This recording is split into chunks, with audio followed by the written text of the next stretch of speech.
ஏன் பண்பாடுனா என்னங்கய்யா? பயிர் விளையிற நிலத்தை எப்படி நாம பண்படுத்துறோமோ அந்த மாதிரி மனுஷன் தன் வாழ்க்கையை நெறிப்படுத்துறதுக்கு பேர் தான் பண்பாடு. நாகரிகம்னா என்ன? என்னுடைய சொல்லோ செயலோ எதிரில் இருக்கிறவங்கள காயப்படுத்திடக்கூடாது, அதுக்கு பேர் தான் நாகரிகம். கலாச்சாரம்ங்கிறது என்ன?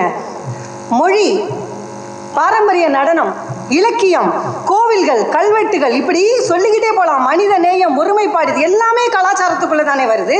நடனம் கூட, நடனமும் பாரம்பரிய நடனம், மயிலாட்டம், ஒயிலாட்டத்துல தொடங்கி பரதத்துல இருந்து காவடி வரைக்கும், கும்மி வரைக்கும் எல்லாமே நமக்கு பாரம்பரிய நடனத்துல வருது.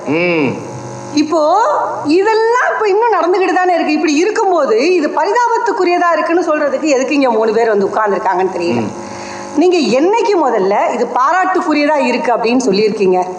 5 வருஷம் முன்னாடி, 10 வருஷம் முன்னாடி, 50 வருஷம் முன்னாடி, எப்ப சொல்லியிருக்கீங்க? எப்பவுமே இதே தான். இப்போ இன்னைக்கு ஒரு விஷயம் அதான் நீங்க சொல்ற மாதிரி வந்து பரிதாபத்துக்குரியதா இருக்கிறது நாளைக்கு பாராட்டுக்குரியதா தான் இருக்கும்.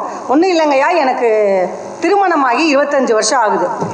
என்னோட திருமணத்துக்கு முதல் நாள் ரிசப்ஷனு. இப்போ வந்து அது கலாச்சாரமாகவே ஆயிடுச்சு. ஆனால் அன்று எங்கள் குடும்பத்தில் அது பழக்கம் இல்லை. முதல் நாள், ஏன்னா கல்யாணம் முடிஞ்சு ஒரு 4 நாள் கழிச்சோ 1 வாரம் கழிச்சோ தான் ரிசப்ஷன் வைப்பாங்க.